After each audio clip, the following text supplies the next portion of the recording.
Aja roh lintang lho. Disaki dhisik. Terus pamit karo lintang, salaman neh. Iki salaman sing suwe, salaman ayo. Salaman cek. Sik aja diculke. Iku jerar geret ayo. Salaman sik sing suwe. Lintang, cek ngono guru ngono tok suwe ora najis kuwi. Oh ya wis, ngene wae nyedak. Dik Lintang, ayo dirokke. Dik Lintang. Sampun kula tampi. Nyedak ibu sing mbah, kae mbah apa ibu? Yang ti sisih kono dhewe nyedak. Miki digawa mlaku tinik. Ayo sungkem karo ibu sinden sing sekono dhewe. Ayo sungkem, cium tangan. Ayo matur, miki dienggo matur. Mbah. Napa panjenengan? Ingkang ngreksa Gunung Kelut. Ngawur ae. Ngawur.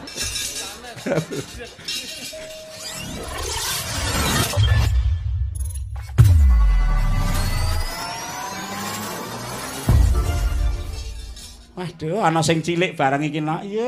Ya ampun, bocah kok. Kayak kok ndas karo gelungan kok gede gelungane. Yalah, ngger. Sik tak takonane. Duruk neneng. Tuk.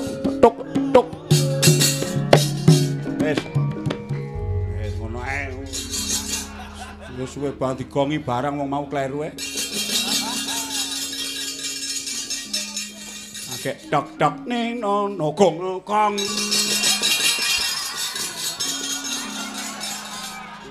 Pindho ya ora masalah. Nek kleru gong kok gerisiken iki mesti. Nek madang kok ya ora pekewuh ya. Nak. Assalamualaikum warahmatullahi wabarakatuh. Waalaikumsalam warahmatullahi wabarakatuh. Ya Allah, islami banget nggih. La qaula wala quwata illa billah. Ya ampun, namine sinten no namine? Nggih, kula Lintang Kairo. Lintang Kairo. Kairo Mesir. Mboten. Hah? Ngendi omahmu ngendi? Kula Karangdinaya Kepung Kediri. Lho, Kediri. Nggih. Ah kok jenenge nganggo Kairo? Kairo niku Kairon. Khairon kebaikan niku. Oh, khairun. Baik, khairun. Nggih. Oh, kaya nek adzan subuh kae. As-salatu khairun lal naum. Oh, Pak Purba agamane apa niku? Purba apa agamane? Salat itu lebih baik daripada tidur. Lah yang ngerti no. Nggih. Dadi tidur ki naum. Nggih. Ya, wah, luar biasa. Lintang Kairo. Nggih. Nah, niki kelas pinten kok cilik banget nih. Kula kelas kawan SD. Kelas 4 kok dadak nganggo kotang iki ngopo? Iki rasa kotangan. Ki sing dikotangi iki apa? Lho sing sak mono-mono iku ditokne. Wong gere sing semana iku diumbar kok. Iki cah cilik dadak mbok kembeni bareng ki apa kuwi. Kelas sekawan SD. Ya ampun, kok pun saged nyinden nggih? Pun saged. Nggih sampun. Nggih, sing ngajari sinten, Bu? Rumiyin bapak kalih ibu. Oh, bapakmu dalang? Mboten. Bengkel? Mboten. Malah sadian ayam. Oh alah. Bakul iwak pitik kuwi. Nggih, ayam Jawa. Aku ora takon Jawa apa lehor aku ora takon. Lah mung genah-genah kuwi ayam Jawa. Apa semelang nek aku mau ngono apa piye? Ya pancen Om senengane ayam Jawa ya. Sapa sing aku omong Om ngono ora ngandel kuwi. Jaluk diatok sitane. Ya apa wujute cek kono tok.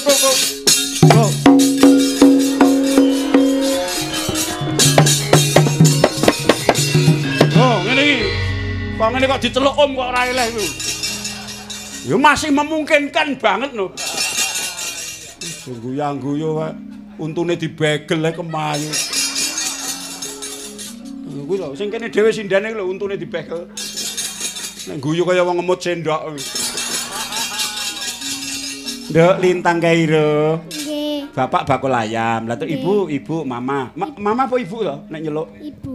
Oh ibu, aku wong Jawa asli. Iki perlu ditiru iki. Nyeluk ibune ibu. Apik meneh simbok. Mama kepruk sisan ngono. Nggih. Ya mama ibu penjahit. Lah iya nek penjahit ya isih apik to ibu ngono to. Nggih. Mama nggulungi benang. Apa ya nggih. Nduk kok ibu sing ngajari ibu? Nggih, ibu kali bapak. Nggih, bapak nggih saged to? Ibu nggih saged. Nggih, sekedhik-sekedhik. Nggih, sing ngajari mumpun lahir napa tesik teng jero anu? Nggih. Ya ora kok. Terus sakniki panggih kalian Ki Gedhog Siswandara. Diajari kali Pak Sis Kediri niku to. Ya Nggih. ampun saya kenal baik Nggih, itu. nggih. Nggih, Pak Sis dalang Nggih, nggih. dalang. Aduh apik. Dicoba no, nggih. Nggih. Nek benar sing bawa napa nek bawa? Seriune nggih. Oh, seriune nggih saged. Niki engko tak mungsuhke karo pengendang cilik. Nah, ya saka Kediri. Nah, jenenge Diki. Ketoke cahe nusul. Saya nusul ketoke. Oh, kae ning kono ya. Wis bawa sik ayo. Niki jeneng meneng napa lenggah? Oh, ngadeg. Nek cah cilik kena ngadeg. Ning kene apa piye? Nawani kok ning Depok. Lho iki wangun ae ning kene. Urung pernah iki sinden cilik ditekne ning Depok niku urung pernah. Waduh, le tipis. Salira kok tipis. Gelungane kroyok semut. Ayo, Nduk. Bocah. Nduk, Nggih, saya. mau sing dandani sinten sing dandani? Dandan dhewe napa ibu? Ibu. Oh, ibu. Nggih. Dereng saged dandan dhewe nggih. Dereng. Nah, wah jan. Nek wedakan niku kaya mbak-mbak iki lho. Lho, cantik to, putih-putih ngono to. Lho kok iki diwedaki malah kelawu. Delik. Suarane ya. Aduh. Kebayake warna-warni. Sinaput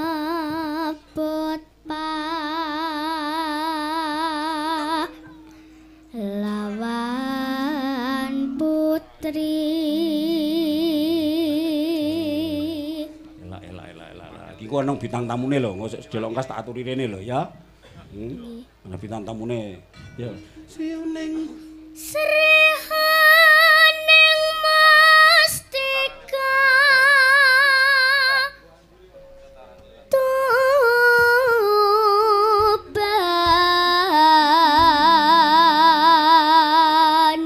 ya cah pinter kok.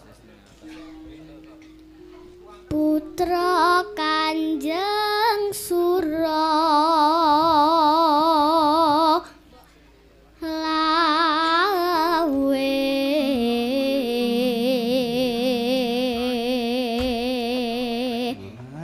Gayane iki lho kok ya kaya ibu-ibu ne.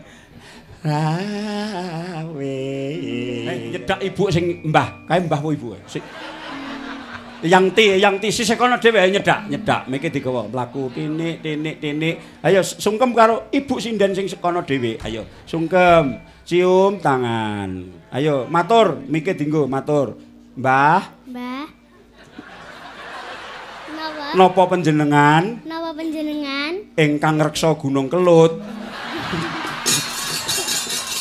Ngawur ae. Ngawur.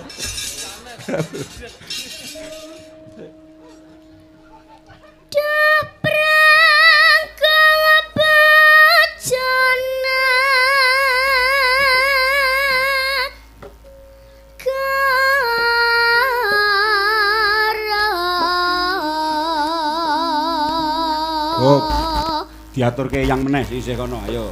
Nyuwun pangestu Mbah panjenengan mboten ketang sak larik. Ayo diaturke, Ben. Nyuwun pangestu Mbah. Jenengan, Bu. Nah, wis diwangsuli to. Iya, Ngger. Iya, Ngger, tak pangestoni. Engko, Bu, panjenengan. Nanano. Ngono to tekan ngono to. Bebelo wirat ngono to? Heeh, ya. Ya, wong tuwek kon bela kok angel men. Ndang cek. Bebelo wirat Dirungokke, Nduk. moyo.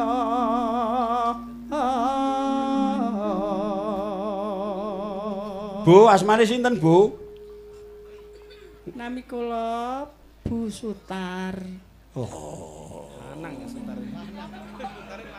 Napa kok ngorok? Wong wedok kek jenenge kok Tarman iki lho. Sutar.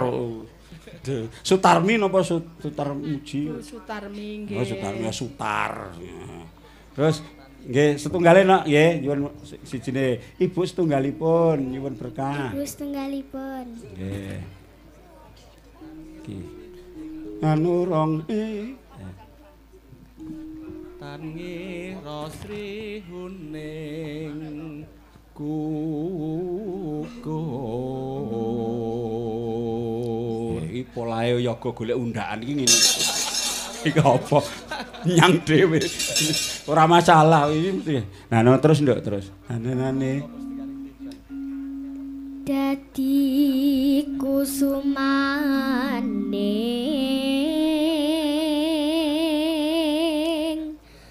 bangsa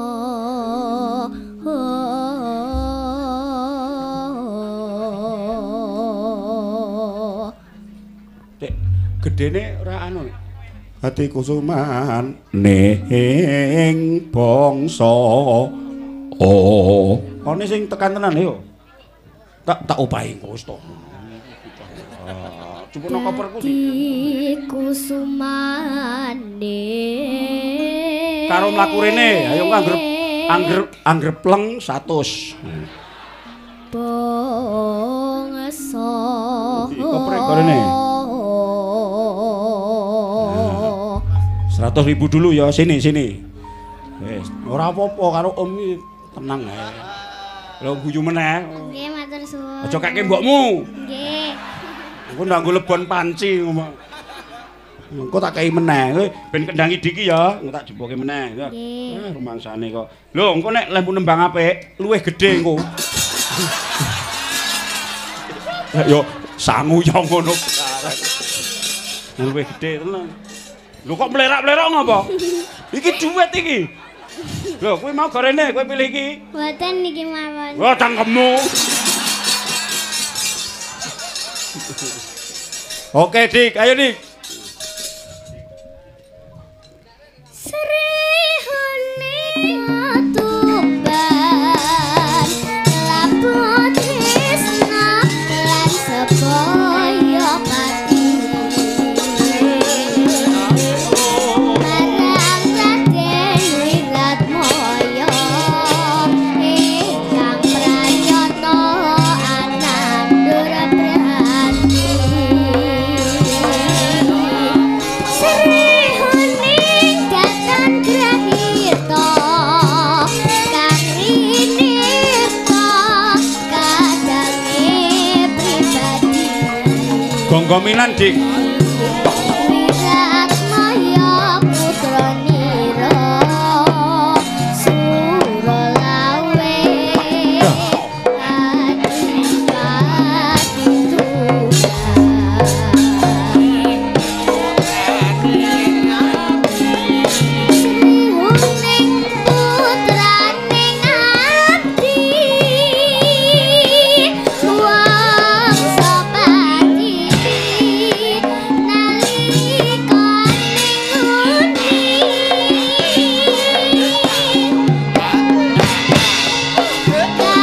Aku pahing madya laga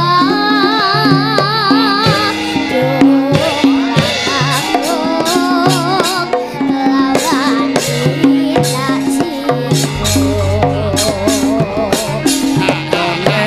Ayo.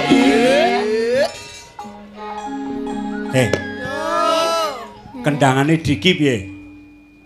Sae Ya omong elek ngono tak kuwoplok ngono. Ya kenapa to kaya tes-tes ngono. Kuwi nek nglindur kuwi nempilingi mboke. Kuwi jenenge Diki, wis kenal lho. sampun Oh, lho kok pacarmu. Lho. Ya ora nek cah cilik pacaran ora. Gerangan. Ayo terus Ki, rampung ini ya. Katresnan mrewirat moyo. Ae. Tulune to.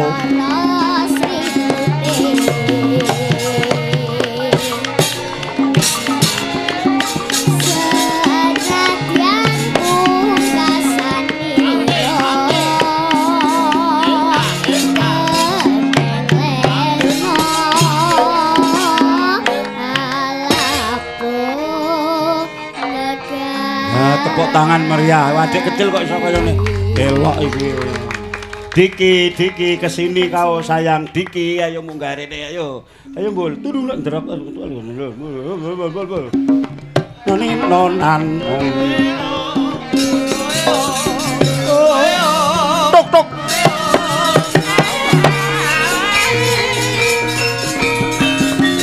Tok.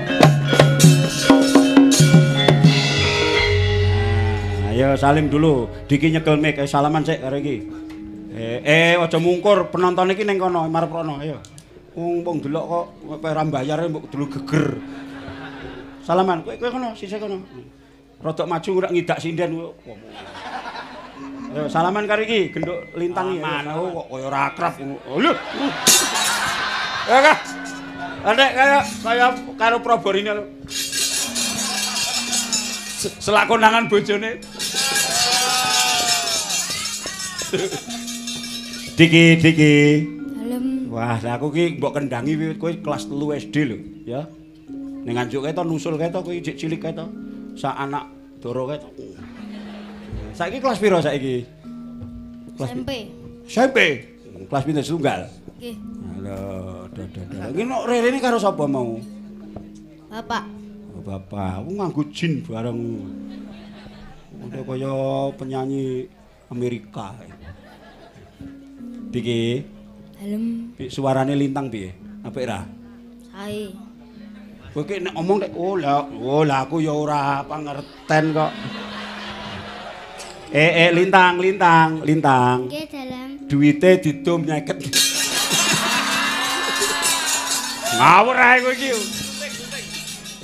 Dijujuli saiki sing 50. Ora wis iki satune. Cara duwe jujul ora? Jujul 98. Nyat ku 2000. Wah, jan luar biasa bocah kok kendangane keplakane kok elok banget iki nek kudune tak imbui neh nek Diki iki wong anu kok. Rene sik Diki tak tambahi. Rene. Aja roh lintang lho. Disaki dhisik. Terus pamit karo lintang, salaman neh. Iki salaman sing suwe, salaman ayo. Salaman cek. Sik aja disul kene. Iku jerar geret ayo. Salaman sing suwe. Lintang, cek ngono guru ngono tok suwe ora najis kuwi. Oh ya wis, ngene wae nyedak. Dik Lintang, ayo dirokke. Dik Lintang. Sampun kula tampi. Kalipun. Dibayar tunai. Wis lungguh kono, wis mulai kono. Lah, matek to kowe kan kene metu sego to kowe. Wah, cah tiba kemil kok iki. Lah iki bareng Diki tak imboi terlintang terus merengut ning ra masalah. Oke, sindene sik nek nomor kalih sinten? Cek, ayo. Nomor kalih Ibu sinten? Ibu sanes Pak De. Sing Nikol. Oh alah. Sing nomor kalih ki mriko sik no. Nek awakmu lek genah bintang. Nggih, tepangaken nami kula Purwindari. Purwindari saking pundi? Kula saking mriki mawon. Mboyo Langu. Nggih. Oh nggih. Riyen wonten dalang asmane Pak Yetno pun swargi. Ning kula mayang tahun pinten wonten murus ten daleme Pak Yetno niku kula ndalang teng mriku ditunggoni Sang Maestro 2. Semalam suntuk Mbah Panut Nganjuk kali Pak Murdi. Murdi Kondo Murdiat nunggoni mayang kula sapa kitek daleme Pak Yetno. Wah nek Mbah Murdi tenan. Oh. Ngene ya, Nduk. kabeh mau tantut gumrego ndangun negara. Udawa. Nyenenge Mbah Murti. Nomor 3 keng mriko. Walah semene kok wis renek sing elek. Dipun tepangaken kula Puji Lestari. Puji Lestari. Saking pundi? Saking Mbilangu. Mbilangu setunggalipun. Ngopo dadalu gedhi dhuwur niku. Wah, neji tenan iki. Diumbar. Dipun tepangaken kula Elis, Mbak Limbu. Elis saking pundi, Jeng? Saking Blitar. Wah, toh Blitar kutha cilik kang kawentar. Oh ya enek kaya ngono kok kawentar setunggalipun malih. Nggih, dipun tepangaken nami kula Puri. Puri, saking pundi Puri? Saking Ngranti Boyolangu. Mbilangu. Kabeh kok Mbilangu setunggalipun malih. Nggih, dipun tepangaken kula Ginta. Cinta? Ginta. Oh, tak kira cinta. Aku urung karuan cinta kok. Ginta saking? Saking Bandung Tulungagung. Oh, Bandung Tulung. Oh, Bandung mriko. Nggih. Ini kancaku kae Bandung. Iki setunggalipun iki. Wah, kita kok rada judes iki. Nanti lingi mek enak. Nggih, dipun tepangaken nami kula Iwang. Ya. Apa? Iwang. Wong wedok kok Iwang iki. Jenenge aneh iki, nggih. Tasih single nggih. Nggih. Lho tenane iki. Nggih. Isik perawan. Tasih Riyen. Riyen piye? Kok riyen iki lho. Anek sijine iki ya. Ning lho gentong tong iki kono wong etan iki. Ning lho.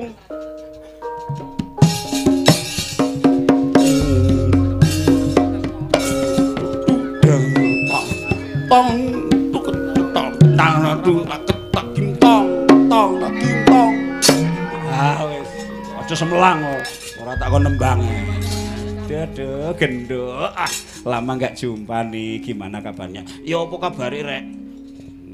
Ya apa kabare rek? Kula apik, Pak De. Ya apik ya. Ya kala-kala dolan ngulon ya rek. Ya apa le? Nggih, Pak De. Padi. Pak De Purborini. Ah iki. Kowe aja nantang perkara karo aku. Lho, napa lho, Pak De? Kok jenengmu madan-madani aku? Lho, kula kan Prabu Asmara. Wolak-walik bingungke wong e. Nek dalang ngene iki arep ning YouTube ning ndi jenenge Purba Asmara. Nek kowe kok Purborini apa Praborini? Kula Praba. Ah, iki bedane R dadak mbok seselke kok. Sing nganggo seselan ki urung karuan apik. Lho, pas kok niku. Lho, wong jenengke anak ki, nek wong Jawa mesti ngerti parama sastra. Pripun? Enek awalan kuwi to, nek Nggih. basa Indonesia. Terus enek seselan tengah, terus enek penambang. Ngene ta. Nggih. Nah, mula tanggaku ki jenengke Walidi. Nah, wong lanang. Mula jane kuwi saka tembung wadi entuk seselan. Sakjane jenenge sinten wau? Wadi. Wadi lah entuk seselan ki mau dadi Walidi. Oh, oleh seselan li ngoten. Ros. Enek cah cilik barang ngawur. Oh, mboten kula nggih jelasno jenengan. Langsung saja wis enek-enek.